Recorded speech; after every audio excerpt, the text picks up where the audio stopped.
Namaste. Welcome to my show. It's me, Gautami. As I promised in the last episode, ఈ episode చాలా స్పెషల్గా ఉండబోతుందని అలాంటి ఒక స్పెషల్ గెస్ట్తో ఈరోజు నా ఎపిసోడ్ని స్టార్ట్ చేయబోతున్నాం. సో వెయిట్ చేయడం ఎందుకు, స్టార్ట్ చేసేద్దామా?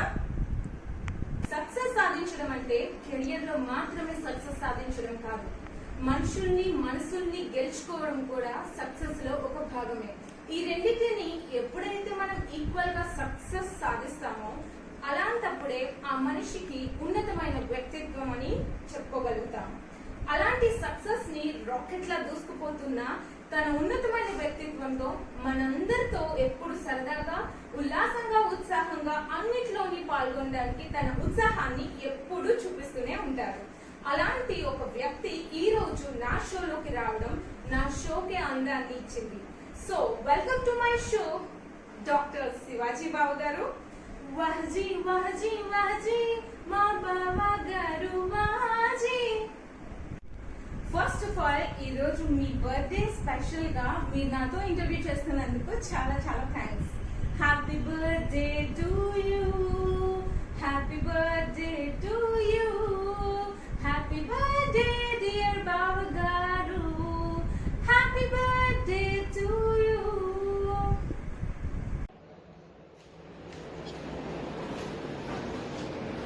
Hi Gautami, thank you for the birthday wishes. Thank you very much for choosing me for the interview. బాబు గారు ఎలాగో ఈరోజు మీ హ్యాపీ బర్త్డే కాబట్టి మీ చైల్డ్హుడ్ నుంచే స్టార్ట్ చేద్దాం.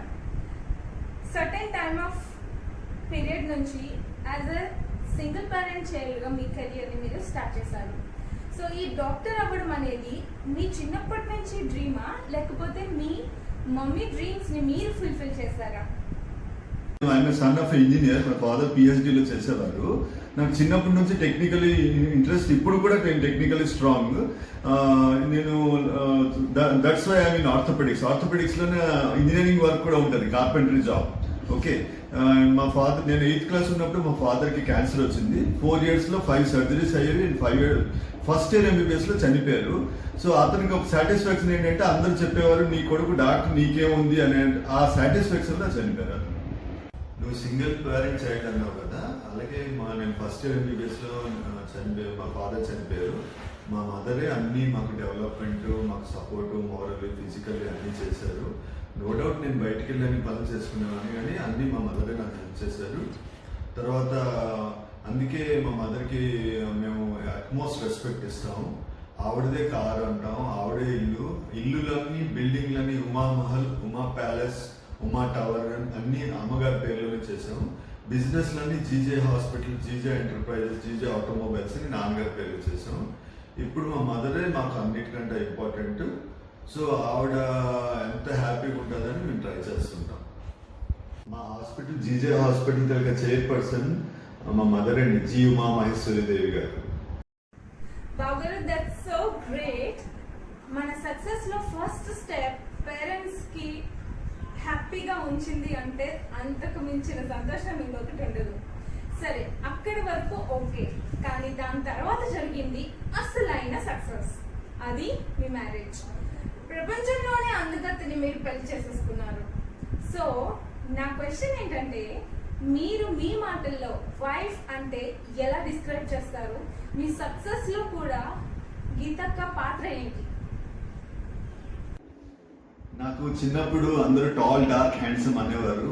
అందుకే నాకు ఒక 200 సంబంధాలు వచ్చాయి. నేను 200 సంబంధాలు కూడా చూశాను. కానీ మీ అక్క గీత ఎక్కువ అందం ఉన్నదనుకుని చేసుకున్నాను. కానీ తర్వాత తెలిసింది ఏంటంటే, బయట అందం కంటే లోపల internally so good and so eternal. I'm just blessed, I feel. And నా సక్సెస్ తరగా జర్నీలో మెయిన్ హాఫ్ అర్ధాంగిని అంటారు కదా, అలాగే నా సక్సెస్ తరగా జర్నీలో ఆవిడే నా అర్ధాంగిని, ఆవిడే నా సక్సెస్ తరగా మేజర్ రోల్. ఎత్ర నార్యేస్తు పూజ్యంతే రమంతే తత్ర దేవతః. ఎక్కడైతే ఆడవారు పూజింపబడతారో అక్కడ దేవతలు కొలువై ఉంటారు అని దీని అర్థం. మీరు చెప్పిన సమాధానం బట్టి దీన్ని మీరు కూడా ఫాలో అవుతారని అనిపిస్తుంది. థ్యాంక్ యూ సో మచ్ మా అక్కని పొగిడినందుకు. నెక్స్ట్ క్వశ్చన్ బాబు గారు, ఇప్పటి వరకు మీ కెరియర్ మొత్తంలో మీరు ఎన్ని ఆపరేషన్స్ చేశారు? మీరు చేసిన అన్ని ఆపరేషన్లో కల్లా ద బిగ్గెస్ట్ సక్సెస్ ఏది? ఎప్పుడైనా ఆపరేషన్ ఫెయిల్ అయిందా? అయితే దాన్ని మీరు ఎలా కవర్ చేశారు? నేను 14 years of service in Vizag లో నేను పీజీ చేసాక వచ్చాక అప్రాక్సిమేట్లీ 10,000 సర్జరీస్ చేసి ఉంటాను, 10,000 సర్జరీలు చేసి ఉంటాను. దాంట్లో ఎన్ని సర్జరీలు చేసామని కాదు, క్వాలిటీ ఆఫ్ సర్జరీ. నేను లక్కీలీ ఏంటంటే ఎక్కువ క్వాలిటీ ఆఫ్ సర్జరీ, మంచి క్వాలిటీ సర్జరీ చేశాను. నేను 40 days జర్మనీలో ట్రైనింగ్ తీసుకున్నాను, 10 days US లో ట్రైనింగ్ తీసుకున్నాను. నేను వియన్నాలో, సింగపూర్లో కూడా ట్రైనింగ్ తీసుకున్నాను. నేను ఒక అపోలో హాస్పిటల్లో 12 years సీనియర్ కన్సల్టెంట్గా చేశాను. నేను ఒక పీరియడ్లోనే నేవీలో కన్సల్టెంట్ ఉండేవాడిని, రైల్వేలో కన్సల్టెంట్ ఉండేవాడిని. అప్పుడు మనుషులు అనేవారు, నేను భూమి మీద వెళ్ళేవాడికి, సముద్రంలో లేవాడికి, రైలు మీద వెళ్ళేవాడికి, ముగ్గురికి సర్జరీ చేసేవాడిని అని అందరు చెప్పేవారు. ప్యారలల్లీ నేను ఒక మెడికల్ కాలేజ్లో కూడా ప్రొఫెసర్. ఇప్పుడు నేను నా కింద పీజీస్, నా కింద 14 మంది ఆర్థోపెడిక్ సర్జన్స్ పనిచేస్తున్నారు ఇప్పుడు. అది కాక ఇప్పుడు ఫెయిల్యూర్, ఇప్పుడు మేజర్ సర్జరీ అన్నారు కదా, మేజర్ సర్జరీ అంటే అందరూ చెప్ప తీసి చెప్ప మారుస్తారు, రీప్లేస్మెంట్ అంటే. నేను పూర్తి ఒక పర్సన్ కి జాయింట్ పూర్తి పాడైపోయింది, జాయింట్ మరి లేదు. అప్పుడు కస్టమ్ మేడ్ అని ఒక ఇంప్లాంట్, స్పెషల్ ఇంప్లాంట్ తయారు చేసి అది పెట్టాను. అది 100కి 1 కూడా చేయదు సర్జరీ, అది చేశాను. అండ్ ఫెయిల్యూర్ వరకు వస్తే, ఫెయిల్యూర్ ఇప్పుడు మనం బండి తొక్కితే అలాగే యాక్సిడెంట్ అవుతుంది, అలాగే failure is a part of surgery. మనం వెంటనే వాళ్ళకి అది యాక్సెప్ట్ చేసి వెంటనే అది కరెక్ట్, మళ్ళీ సర్జరీ చేసి కరెక్షన్ చేస్తే పేషెంట్ యాక్సెప్ట్ చేస్తారు, ప్రాబ్లం లేదు. సో గ్రేట్ బాబు గారు. ఫస్ట్ థింగ్ ఏంటంటే, మనం సక్సెస్లో ఉన్నప్పుడు హ్యాపీగా ఉంటాం, కానీ ఫెయిల్యూర్లో ఉన్నప్పుడు ఆ ఫెయిల్యూర్ని యాక్సెప్ట్ చేయడం అనేది బిగ్గెస్ట్ థింగ్. సో మీరు చెప్పిన ఒక మాట ఏంటంటే, ఫెయిల్యూర్ అయ్యింది, నేను వాళ్ళకి చెప్తాను, ఎక్స్ప్లెయిన్ చేస్తాను. That so super answer. Thank you Babu garu. చలో, మీరు ఎలాగో ఇప్పుడు కాలేజ్కి వెళ్తున్నాను యాజ్ అ ప్రొఫెసర్గా అన్నారు కదా, అయితే మీ కాలేజ్ డేస్లో మీ అల్లరి ఎలా ఉండేది? మీ కాలేజ్ డేస్ అన్ని ఎలా స్పెండ్ చేశారు? మీరు చేసే అల్లరి మాత్రం ఖచ్చితంగా చెప్పాలి మీరు.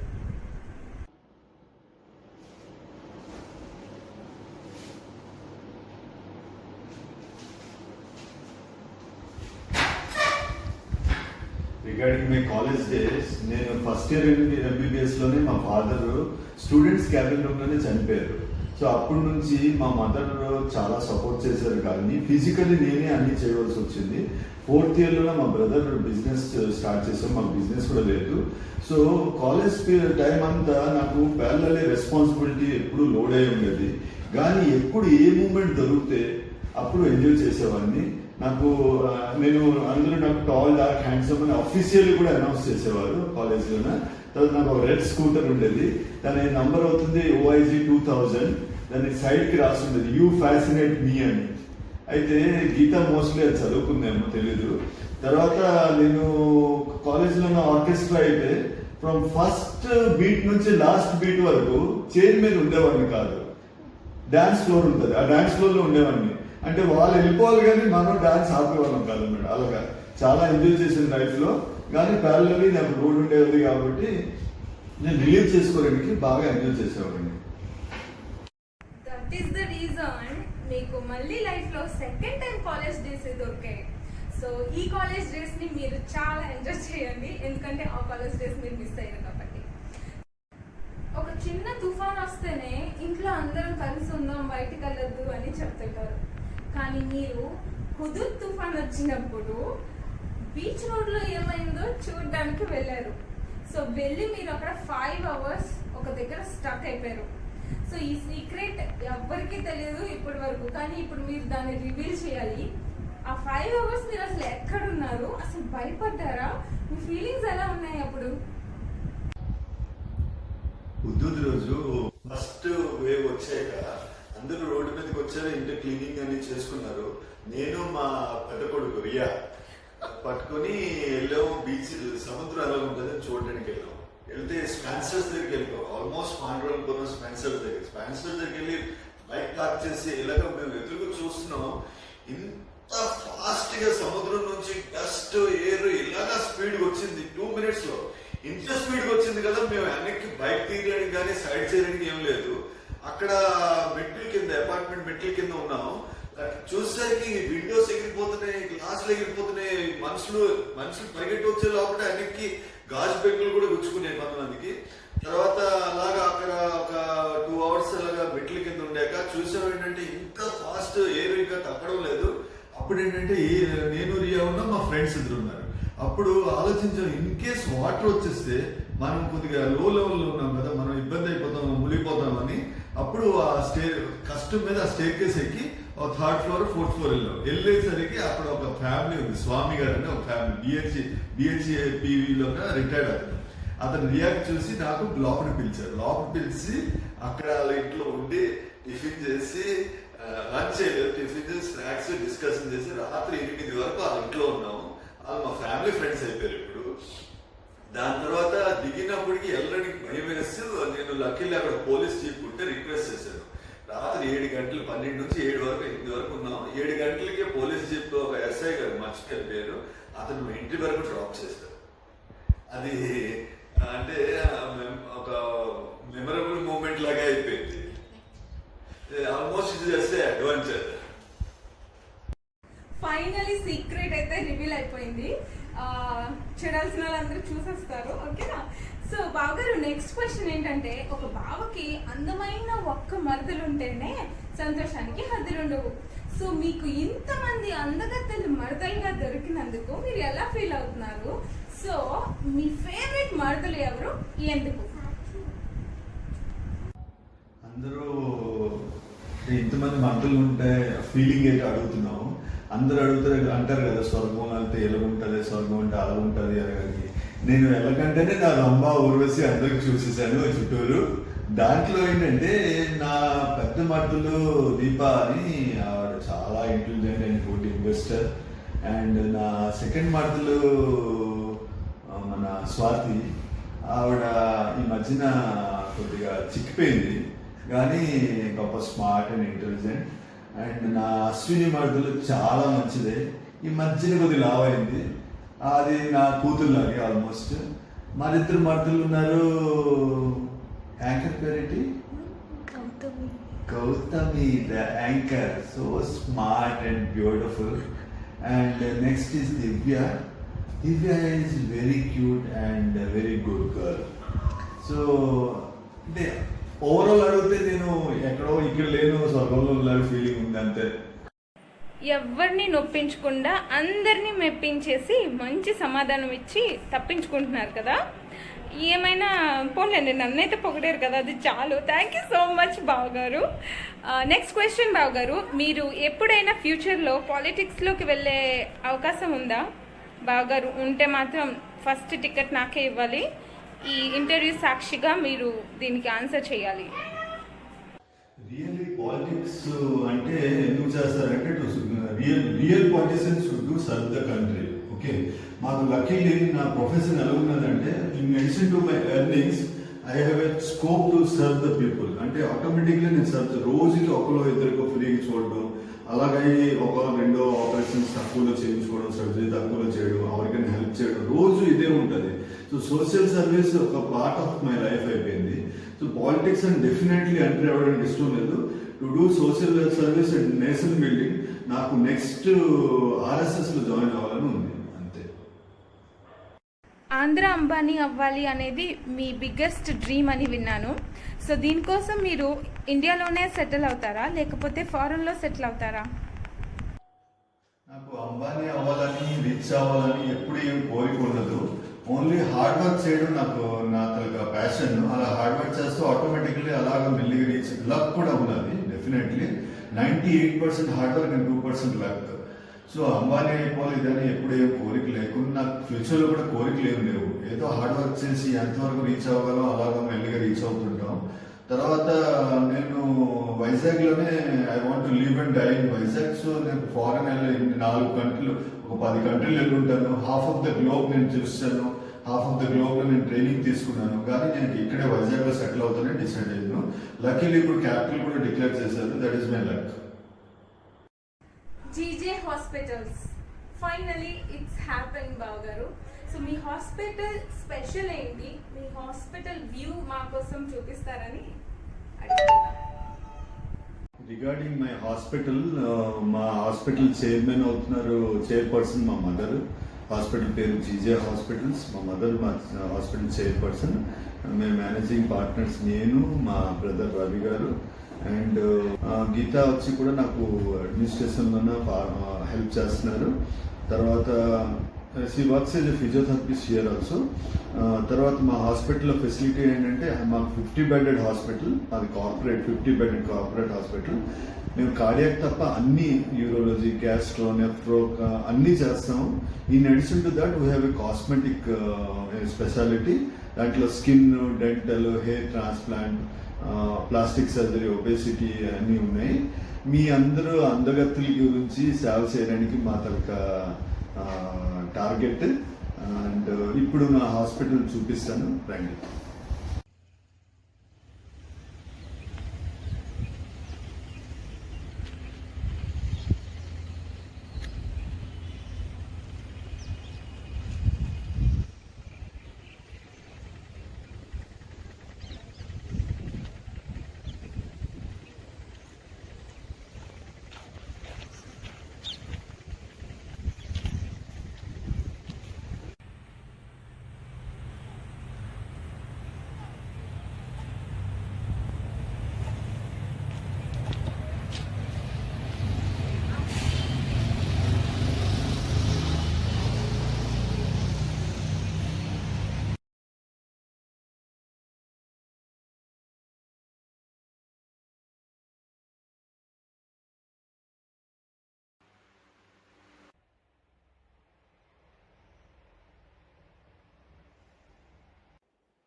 బావగారు, మీరు అన్నిట్లోని బెస్టే ఇస్తారు, బెస్టే కావాలనుకుంటారు, బెస్ట్ గానే ఉండాలి అనుకుంటారు.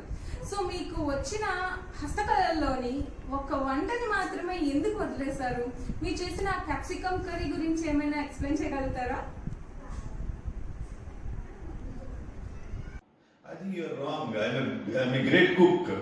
నాకు టీ చాలా బాగా చేయవచ్చు, ఆమ్లెట్ చేయవచ్చు. నేను జర్మనీలో 40 days ఉన్నాను, నీకు చెప్పాను కదా. అప్పుడు లంచ్ హాస్పిటల్లో ప్రొవైడ్ చేసేవారు. నాకు కిచెన్ అంటే దానికి ఏంటంటారు, స్టూడియో అపార్ట్మెంట్ ఇచ్చారు. నాకు 1 bedroom కిచెన్ ఇచ్చారు. దాంట్లో ఆల్ యూటెన్సిల్స్ అని ఉండేవి.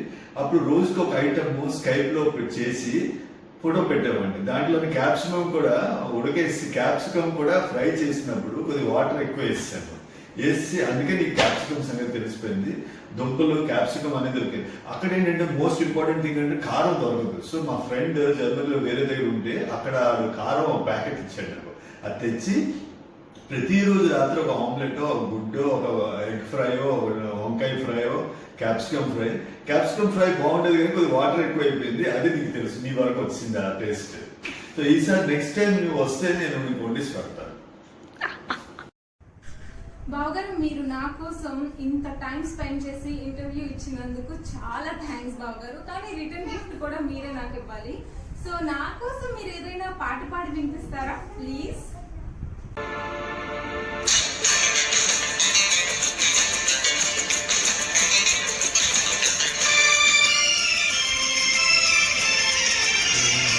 नीले नीले अंबर पर चांद जब आए, प्यार बरसाए, हमको तरसाए.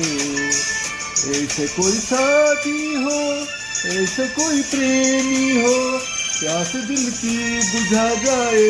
नीले नीले अंबर पर चांद जब आए, प्यास बरसाए, हमको तरसाए. థ్యాంక్ యూ బావగారు. బావగారు, మీ అన్ని స్పెషల్ మూమెంట్స్ గురించి షేర్ చేసుకున్నారు. అలాగే మీ 2 diamonds గురించి కూడా ఏమైనా చెప్పండి. నువ్వు నా చిల్డ్రన్ గురించి అడిగావు. నా లైఫ్లో one of the most successful thing అవుతుంది నా చిల్డ్రన్. నా పెద్ద కూతురు నా కొడుకులాగా. Riya, she got free seat in medical college this year and నా చిన్న కొడుకు నీకు అందరికి తెలుసు, అందుకే ఆడు మహేష్ బాబు, వాడు క్లాస్ 8లో చదువుతున్నాడు. I'm very much blessed to be father of this 2 children. Thank you. Finally Babu garu, మీతో ఈ ఇంటర్వ్యూ చేయడం నిజంగా నేను చాలా చాలా హ్యాపీగా ఫీల్ అవుతున్నాను. ఒక 5 hours నుంచి మీరు నా కోసం ఇంత టైం స్పెండ్ చేసి నాకు ఇంటర్వ్యూ ఇచ్చినందుకు రియల్లీ చాలా చాలా చాలా థ్యాంక్స్. సో మీతో ఇంటర్వ్యూ నేనైతే బాగా ఎంజాయ్ చేశాను. సో మీరు ఎలా ఫీల్ అవుతున్నారు? Thank you Gautami for giving me this opportunity. నేను చాలా రోజుల నుంచి ఎదురు చూసుకుని ఉన్నాను, నువ్వు ఎప్పుడు నాకు ఛాన్స్ ఇస్తావని. నువ్వు ఛాన్స్ ఇచ్చావు, దానికి నేను థ్యాంక్స్. నువ్వు చాలా బాగా ఎంకరేజ్ చేస్తున్నావు, చాలా అందంగా ఉన్నావు, చాలా బాగున్నావు అని అందరూ చెప్తారు అని అది కాదు. నాకు నీలో నచ్చింది ఏంటంటే నువ్వు మా మోదీ గారు ఊరికి వెళ్ళి అక్కడ కష్టపడి ప్రిన్సిపల్ అయ్యి, కాలేజ్ పార్ట్నర్ అయ్యి, స్కూల్ పార్ట్నర్ అయ్యి చాలా బాగా చేస్తున్నావు. అంటే మన లేని జాగాకి వెళ్ళి ఒకరిని కాక జాగాకి వెళ్ళి అక్కడ నువ్వు స్కూల్ పెట్టి స్కూల్లో ప్రిన్సిపల్ అయ్యి చాలా గ్రో అవుతున్నావు. నాకు దానివల్ల నువ్వంటే చాలా రెస్పెక్ట్. తర్వాత మోదీకి నేను ఇవ్వక్కర్లే టికెట్, నీకు మోదీ గారు ఇచ్చేస్తారు అహ్మదాబాద్లో. అదండి ఈ రోజు ఎపిసోడ్. నేనైతే చాలా ఎంజాయ్ చేశాను, మీరు కూడా ఎంజాయ్ చేశారని అనుకుంటున్నాను. సో నెక్స్ట్ ఎపిసోడ్లో ఒక ట్విస్ట్ ఉండబోతుంది. అదేంటో తెలుసుకోవాలంటే జస్ట్ 2 days వెయిట్ చేయండి. మీ ముందుకు వస్తుంది మీ గౌతమి. అంతవరకు సెలవు, నమస్తే.